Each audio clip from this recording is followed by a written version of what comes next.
Hi, magandang araw po ulit sa inyong lahat for our third reading for the day.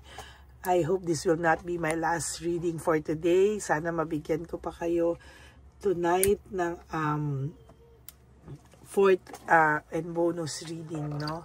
Okay, no? So, ngayon po, gagamitin naman natin po ang ibang klaseng baraha, no? Kanina po ay first reading, ginamit po natin yung ating usual tarot cards na combination.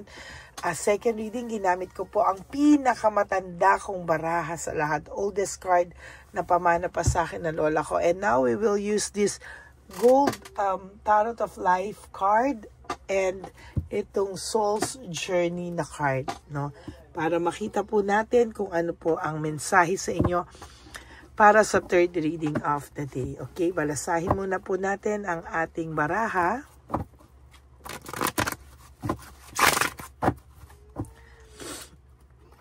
Ayan, no? Kamusta po kayo lahat? Na-report nyo na po ba ang ating scammer, no? Or ang fake account para hindi po tayo maisahan yan yung ating mga subscribers na mga nangangailangan ng tulong, no? Hindi po nila maloko at ma-scam. No, sana po lahat kayo by now aware na po kayo dyan sa ating scammer na Lady Elena fake account, no? Gulat na gulat po talaga ako dyan sa nangyaring ganyan, no? Hindi ko alam ganyan na sila kalala yung mga scammers natin. Pero alam ko, kilala nyo naman po ako at alam nyo po na hindi po ako ganon makipag-usap. Hindi po ako bastos makipag-usap sa mga subscribers natin. Okay?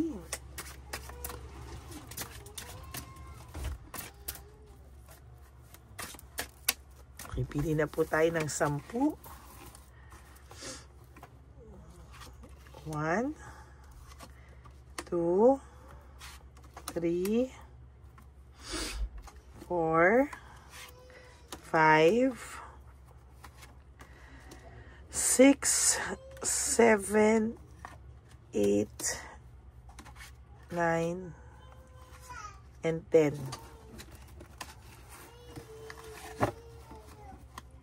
Okay, ngayon po ay titingin naman po tayo dito sa Soul's Journey natin, ano?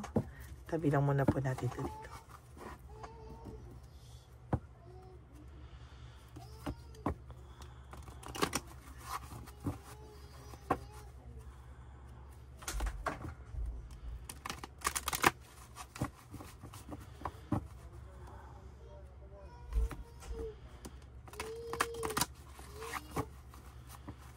Okay, pili na po tayo ng 10.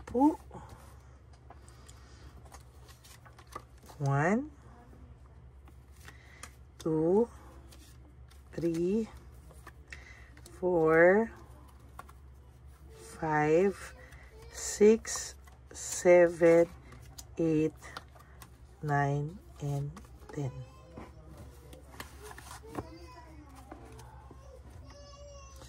Yan, pasensya na po kayo. Nandito po yung aking pamangkin. Narinig niyo po ba yung iyak?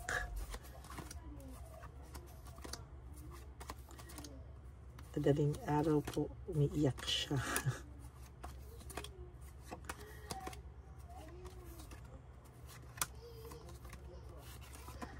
Okay.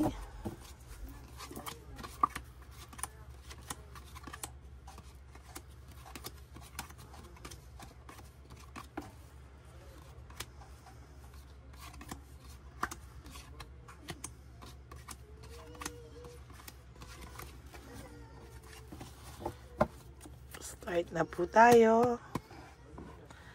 Game, no?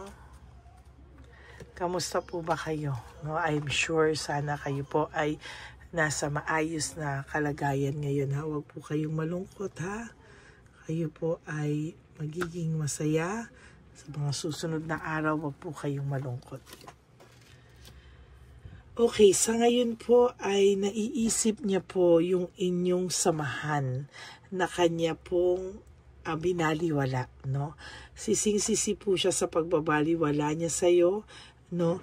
At sa nakikita ko po sa oras na to naiisip ka po niya, oh my, nakakaisip po siya na siya po ay nalulungkot sa mga oras na to, no?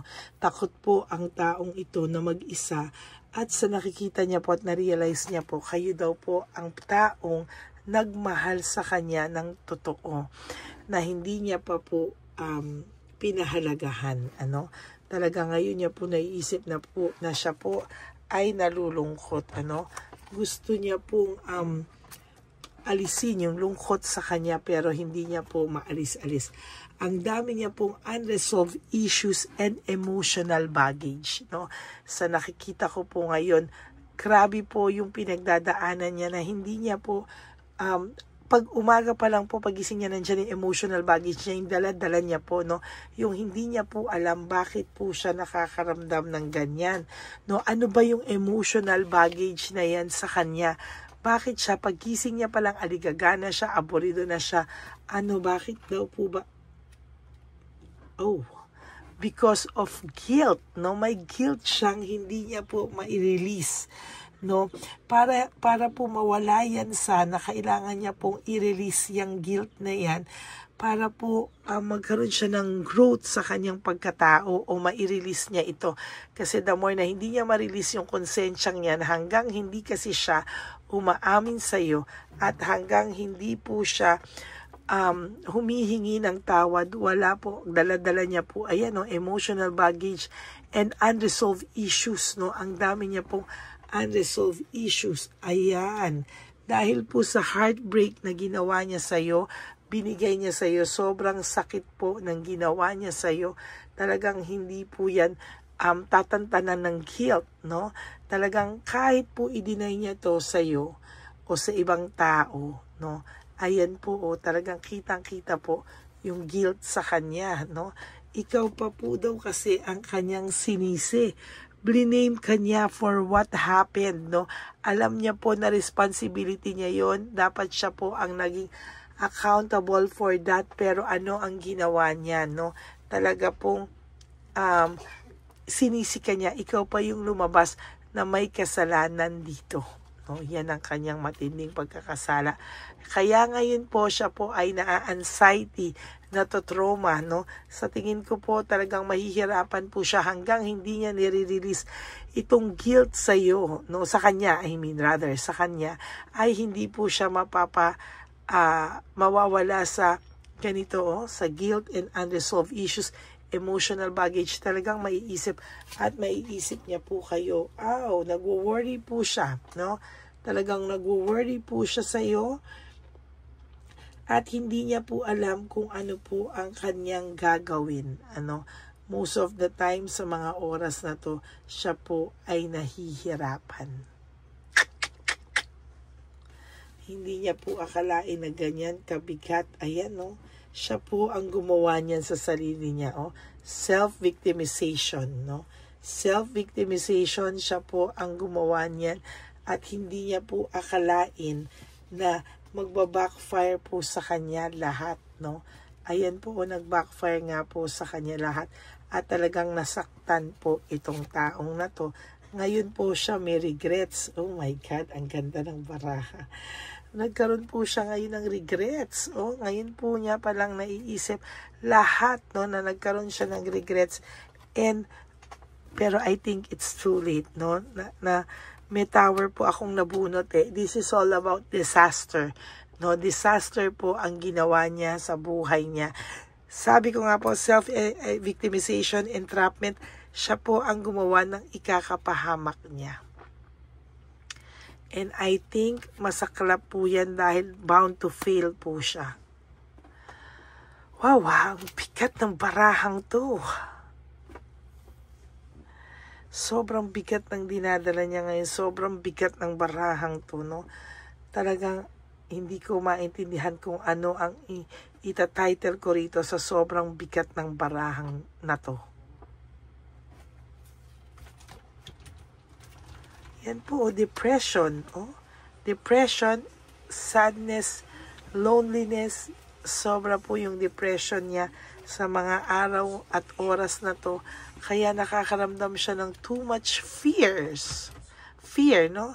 Takot na takot po siya, no?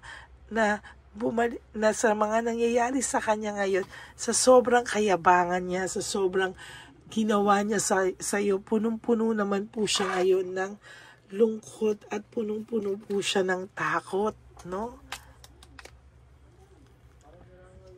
Sa kayabangan niya,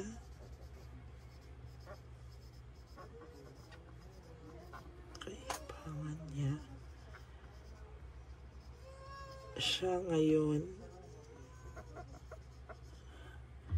ang malungkot, ang sobrang lungkot rather. Sobrang lungkot at ang daming at madaming takot.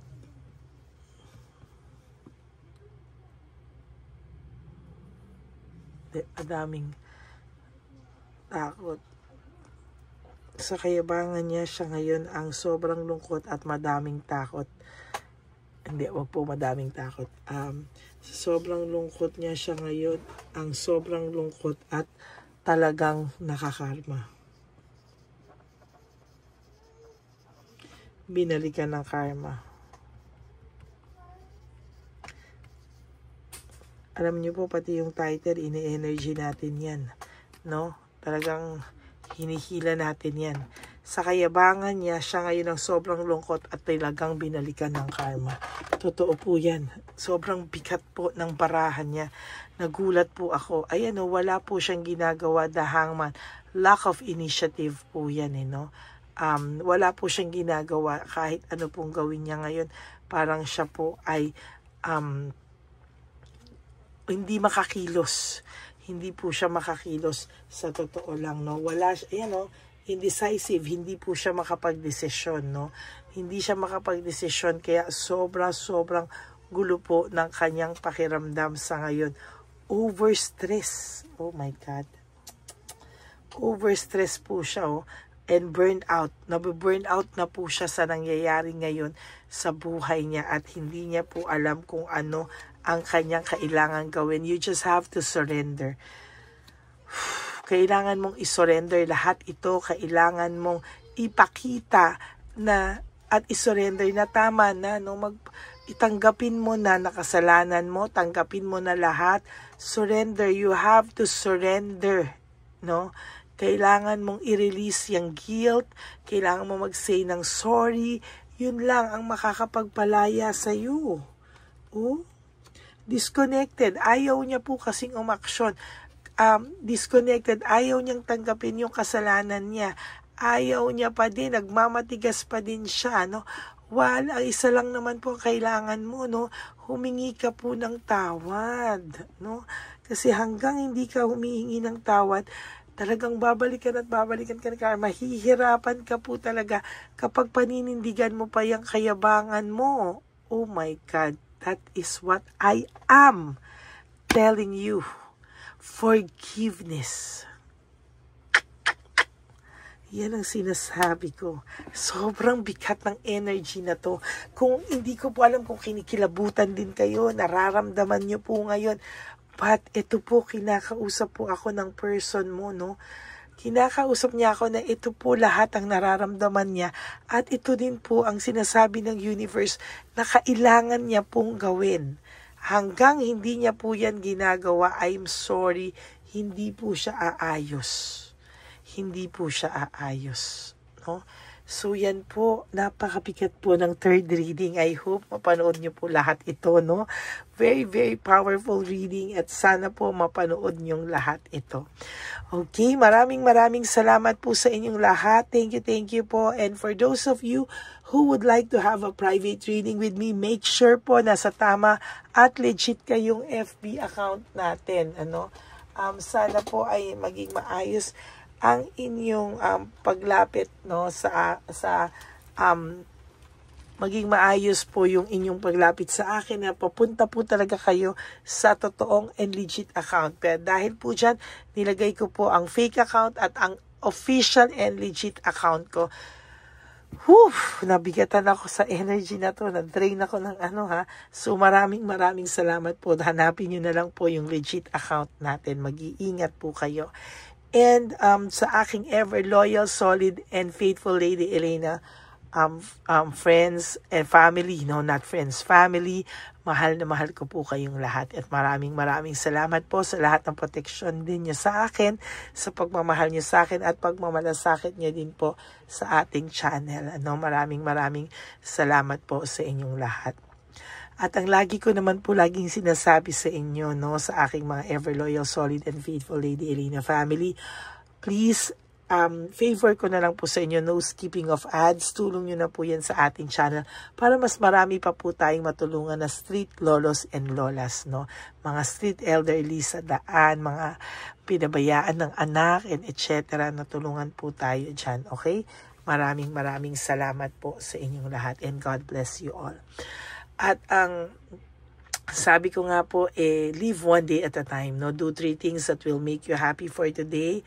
At prioritize yourself. And tomorrow is another day. Gawin nyo po ulit yan. Do the same thing. And eventually, makikita nyo po na kayo po ay nakasurvive na.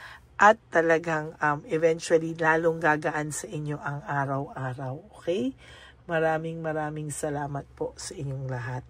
And of course, life is too short. Don't make it shorter by stressing yourself from all the pains and heartaches na binigay sa inyo na kahapon. Just surrender everything to the divine universe and just let go and let God write your life and love story. I will be back for another set of reading. For the meantime, pipilitin ko pong makapagbigay ng bonus reading. No? Natuwa po ako dun sa nagyehi kahapon. Natuwa po talaga ako, natawa ako sa kanya na parang sayang-saya po siya na may pang-4 akong reading at bonus reading sa araw na kahapon. So maraming salamat po sa inyo. God bless you all, and I love you all from the bottom of my heart. Babalik po ako.